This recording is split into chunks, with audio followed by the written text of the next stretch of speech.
Hey, Dave Matthews here with Spark of Life and our co-host Ren Bester as we talk more about grief recovery and what it means. And Ren, this morning or today, we're going to be talking about a key concept of grief recovery that we've experienced. Thousands of people have taught us this over the years. Uh, and we've talked in previous episodes about the normalcy of grief and to try to normalize all our emotions. And that's a pretty important concept, right? Normalize your Yeah, emotions. yeah, absolutely. I think we can feel if we're grieving too long or in a way that's maybe detrimental to some relationships, we can start not only dealing with the grief, but you also now feel guilt and shame for the way that you're handling things. And maybe the way that I deal with things is not the same way someone else deals with things, and I feel terrible about it. And yeah, there's definitely freedom from that, and I'm excited to talk about that today. Yeah, our main point, our first point today in this video is exactly what you just said, that you sometimes we look at others and how they grieve. And one of our big foundational points at Spark of Life in dealing with thousands of people who have experienced horrific loss is there's no standard way in which to grieve.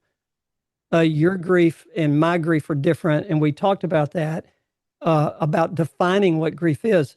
And your experience at a Spark of Life retreat, you and your wife Adele, y'all came probably in different ways of handling grief. Would that be correct to say? Yes, that would be correct. Certainly, what we experienced was having to just move on, not thinking that either that our grief was certainly, I felt that my grief wasn't, well, it wasn't grief, right? I just had to Yeah. move on and deal with life. And when we don't deal with things, we end up uh, learning bad coping habits, and it kind of becomes part of the fabric of our being and our identity and the way we operate and the way we relate to other people. And if we don't deal with the pain, we're always looking through that lens, and it really affects the relationships around us. So Yeah. yes, we certainly had two different ways of dealing with things. Yeah. Mine was let's pretend it didn't happen, and my Yeah. wife was can we please talk about this and deal with it, and that can cause massive issues in relationships, right? Yeah. You just said maybe that key issue about you just wanted to act like it didn't happen. That is not a healthy way to grieve, right? There are healthy ways to grieve and unhealthy ways. That is definitely unhealthy, and we get that all the time. For example, in our grief retreats, we usually have like a 3-to-1 ratio in women to men. Okay. Now, sometimes women, of course, come to our retreats because they've lost their husbands. So their husbands, of course, can't come to the retreat. Uh, but men have lost their wives as well. But we see that more women tend to want to talk about their losses than men. Can you try to identify why uh, men, and we don't want to generalize too much here, but we've seen it in our retreats, why men tend to, not all men, tend to want to minimize their pain and just plow through. Can you give us some insight as to why that might be the case? Yeah, I'll give you some insight certainly into the why I behaved in that way. There are cultural norms that we are shaped by. Cowboys don't cry. Uh, Yeah. you just need to kind of move on and deal with it. I think there's also a sense of there's things to get done for a man. I need to provide, and maybe some kids were left behind, and I need to take care of the kids. I don't have time to grieve. Right? I just need to move forward. And so these things are uh, extremely detrimental to us actually dealing with the issues at hand. The other thing, of course, is that generally, because ladies are more in touch with their emotions, they tend to learn how to process emotions really well. Because guys generally aren't, we don't learn how. And so our any negative emotion turns into the worst secondary emotion, which is anger.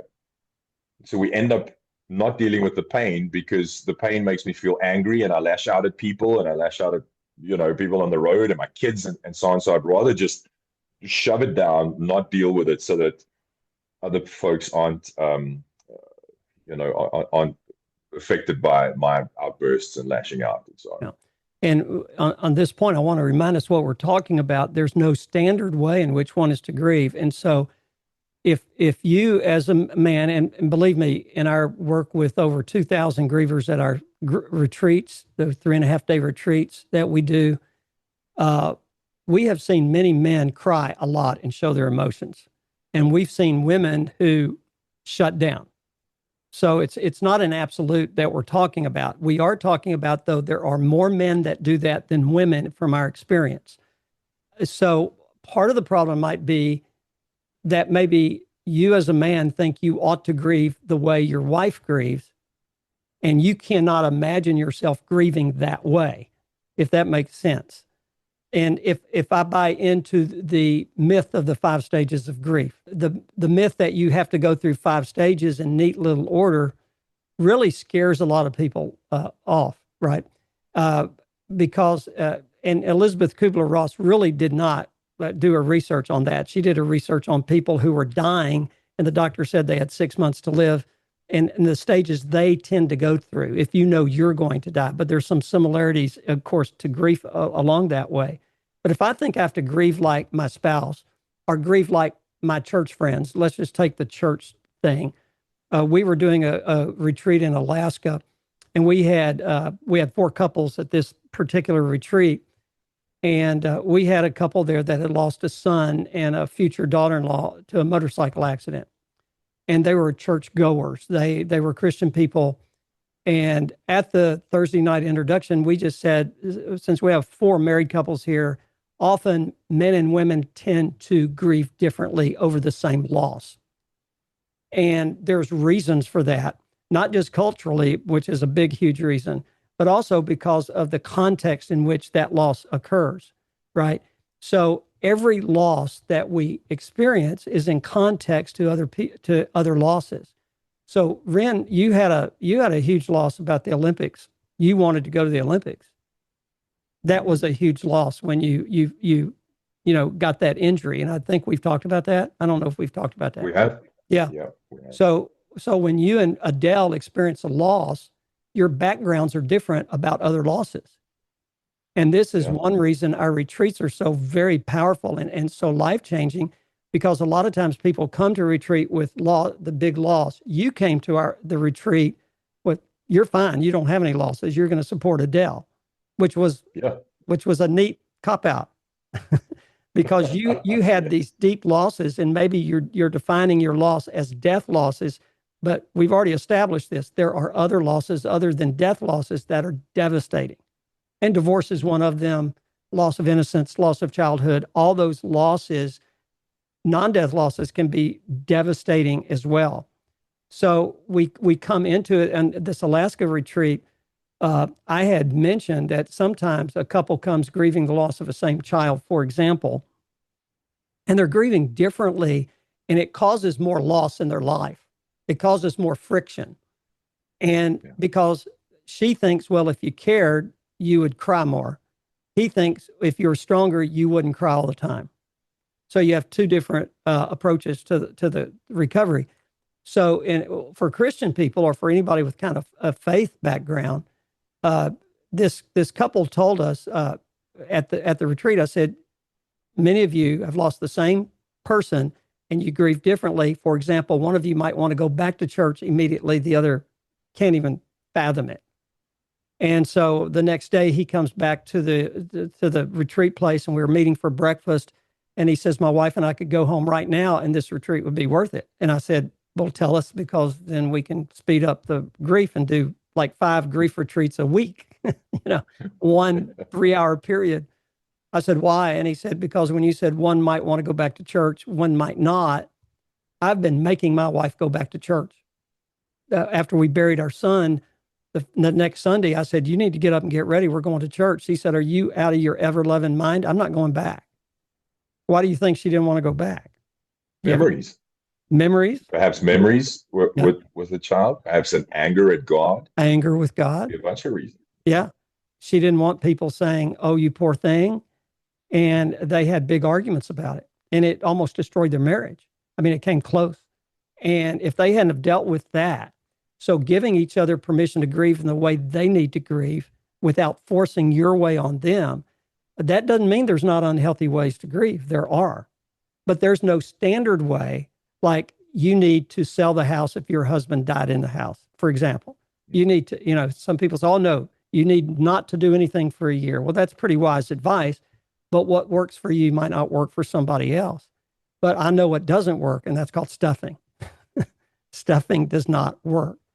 But for us to, for example, you and Adele, to give each other permission to grieve the way you want to, can actually be very healthy and kind of life-giving. So what happened to you at the retreat? Because you started to deal with your emotions, right or wrong. Yeah, absolutely. Look, I just want to say around it, giving each other permission to grieve is so incredibly powerful. And really, the undergirding principle there is acceptance. Yes. I accept that we are different, and the way that I do things, just because I do them, doesn't make it right. Yes. It's right for me, but it doesn't have to be right for you. And to release your spouse or your partner or your whoever else is affected by this loss, to go, I get it, man. I get it that I don't get it. I get it that I don't get how you're feeling. Yes. And how you process things is liberating, because what we tend to think is, if this is the way that I process things and I'm grieving and I'm finding some benefit in that, and I kind of start clawing my way out of the hole and feel like I can start living forward, because I love the person, I want you to feel what I'm feeling. And I want you to get there quickly, because also I don't want to keep thinking about this stuff all the time. And if you're not moving forward as fast as I'm moving forward, it pulls me back into the hole. So to just release that person and accept the fact that they're different, give them permission to grieve the way they grieve. I think that's beautiful. Yeah, in answer to your question, Dave, around experiencing emotions. I mean, I very vividly recall, and I mentioned this in one of our previous videos, writing down things some of my losses, and experiencing the emotion 30 years later as if it had just happened, because I hadn't dealt with it. Yes. Just the craziest feeling, because we learn to move on. We learn to like, things need to get done, kids need to get taken to school, I need to do my job, and so you stuff it down and you think it's dealt with, and it comes out in toxic ways in relationships. And when you write that stuff down and face it, it's what they used to say. I don't know if they say this in the US, but in South Africa, if you speak to anyone who's done military service, back in the day, military What service kind of was service? compulsory. What kind of service? Military. All the right. Army. We say in the Military. South, military. That's how we say it. But anyway, military service. Go ahead. Military service. Yeah. If you ask anyone in South Africa who did that compulsive military service, they will say to you, that was the best year of my life. I never want over again. Yeah. And so I'd like to use that analogy for actually going to the pit of grief. Yeah. Writing what you need to write, going through the steps when you're at a retreat, and actually going there is the worst thing in the world, and then it's the best thing in the world. It sets you free. It doesn't take away your pain, all your pain, but it helps you not let that pain mess up the rest of your relationships on this earth that you want to keep. And we keep saying this at Spark. That's why 3 days, 3.5 days, sometimes is a more effective way of dealing with incredible grief and loss than a 10-week course. For example, we're not against 8 to 10-week courses. I did a support group once that lasted for 3 years. That was idiotic, let me tell you, because people get stuck in that. They get stuck in it. They don't want to deal with it over and over and over again, week after week after week. That's why this intense 3.5 days. And by the way, we laugh at the retreats, right? We laugh a lot, but we cry a lot. It's awful. It's terrible, but it's life-giving. And we have found that this is why the shortness, getting away from your normal way of life and being there, those things are very helpful, because they support you dealing with the stuff you got to deal with in a very accepting environment. And when you said the word accepting, this couple that had lost a son and their future daughter-in-law, who they loved her like their own daughter, and they got killed on a motorcycle accident. He went back to the cabin that first night, and when he was convicted that he had tried to force his wife to grieve the way he grieved. The way he needed to grieve was going back to church. That gave him comfort, strength, and support.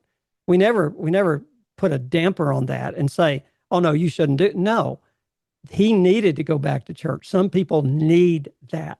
Some people, and it could be your spouse, it could be your child, it could be a grown son or daughter or a teenager. Yeah, you got to be back to church, right? Or whatever. Well, you have the right to do whatever you want to as their parent, but we know that we're different people. And she did not want to go back to church. And you say, well, maybe she should be forced to go and then she'll like it. Well, that could happen, but she's not feeling accepted. And when you said acceptance is the key, it's so powerful. That's exactly right. On that night, the first night of the retreat, he goes back to the cabin. He takes his bride's hand. They've been married like 30 years.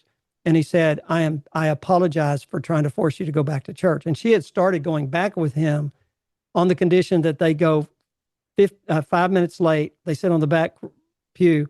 They leave 5 minutes early. And she did not want everybody, I'm so sorry for your loss. For her, it didn't help her. Plus, she was angry with God. So when he told her, baby, you don't have to ever go back to church, I'm going to respect that, accept it. She came back to the retreat the next morning for breakfast, a changed woman. Just because he had a 1-minute conversation accepting her where she was. And guess what she wanted to do eventually? She wanted to go back to church. She was actually in a more healthy recovery when he accepted her than when he tried to force her.